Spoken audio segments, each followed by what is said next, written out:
আসসালামু আলাইকুম। অ্যাকশন চলছে এনবিআরের বিরুদ্ধে, এনবিআরের একেবারে ঊর্ধ্বতন পর্যায়ে।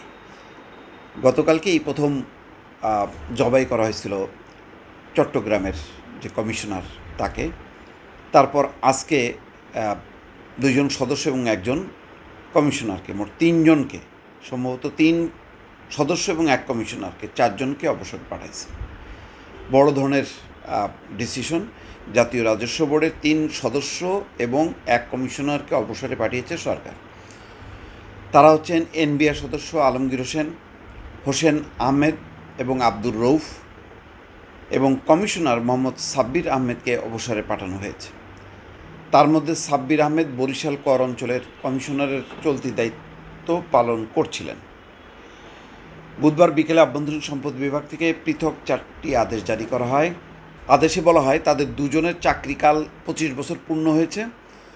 যেহেতু সরকার জনস্বার্থে তাদের চাকরি হতে অবসর প্রদান প্রয়োজন হবে, সেই বিবেচনায় চাকরি আইন 2018-র 45 ধারার ক্ষমতা বলে তাদের দুজনকে সরকারি চাকরি হতে অবসর প্রদান করা হলো। তবে তারা দুজনই বিধি অনুসারে অবসরজনিত সুবিধা পাবেন। এনবিআরের একাধিক কর্মকর্তা জানান, কয়েকদিন আগে এনবিআরে যে আন্দোলন হয়েছে এর শাস্তিমূলক ব্যবস্থা হিসেবে এই দুজন কর্মকর্তাকে অবসর প্রদান করা হতে পারে না, এটাই নিশ্চিত, এ ব্যাপারে কোনো সন্দেহ নেই। এর আগে মঙ্গলবার মধ্যরাতে গতকালকে চট্টগ্রাম কাস্টমস হাউসের কমিশনার মোহাম্মদ জাকির হোসেনকে সাময়িক বরখাস্ত করা হয়েছে। গত 28 এবং 29 জুন চট্টগ্রাম কাস্টমস হাউস বন্ধ রেখে আমদানি রপ্তানি কার্যক্রম বাধাগ্রস্ত করায় তার বিরুদ্ধে এই শাস্তিমূলক ব্যবস্থা নিয়েছে অভ্যন্তরীণ সম্পদ বিভাগ। গতকাল রাতে এই সংক্রান্ত আদেশ জারি হয়। এতে সই করেন আইআরডি সচিব এবং জাতীয় রাজস্ব বোর্ডের চেয়ারম্যান আব্দুর রহমান খান। সকালে চট্টগ্রামের কাস্টমস অ্যান্ড কমিশনারেটের কমিশনার মোহাম্মদ শফিউদ্দিনকে চট্টগ্রাম কাস্টমস হাউসে কমিশনার হিসাবে দেওয়া হয়। রাজস্ব খাতে যৌক্তিক সংস্কারের দাবিতে গত 28 এবং 29 জুন এনবিআর সংস্কার ঐক্য পরিষদের ব্যানারে শুল্ক কর কর্মকর্তা এবং কর্মচারীরা কমপ্লিট শাটডাউনের কর্মসূচি পালন করেন। এতে চট্টগ্রাম কাস্টমস হাউস সহ সারা দেশে শুল্ক কর কার্যালয় বন্ধ হয়ে যায়। মোহাম্মদ জাকির হোসেনের সাময়িক বরখাস্তের আদেশে বলা হয়, দপ্তর খোলা রাখার নির্দেশ অমান্য করে 28 এবং 29 জুন চট্টগ্রাম কাস্টমস হাউস বন্ধ রেখে আমদানি রপ্তানি কার্যক্রম বাধাগ্রস্ত করায় সরকারের বিপুল পরিমাণ রাজস্ব ক্ষতি হয়। এটার সত্য যে সরকারের ক্ষতি হয়েছে, মিনিমাম 2-3 হাজার কোটি টাকা খরচ হয়েছে, ক্ষতি হয়েছে।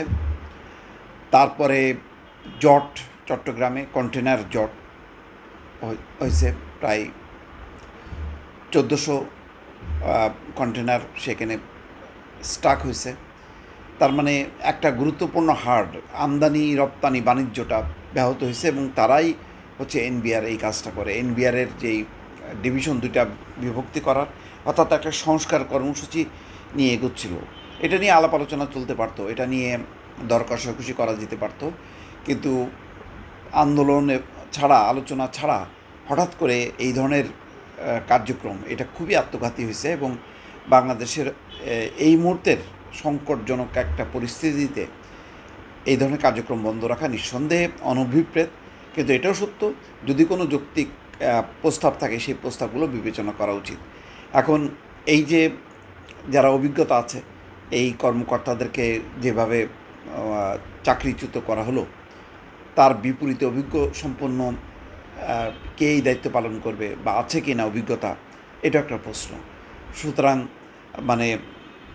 ক্ষমতা থাকলেই যে আমি অ্যাকশানে যাব, কিন্তু তার প্রতিক্রিয়ায় যদি দীর্ঘমেয়াদী ক্ষতি হয়, তাহলে এটা বড় ধরনের একটা বিপর্যয় হবে। সুতরাং সুচিন্তিতভাবে এই ক্ষেত্রে এগোনো উচিত বলে মনে করছি। দর্শক, ভালো থাকবেন। আল্লাহ হাফেজ।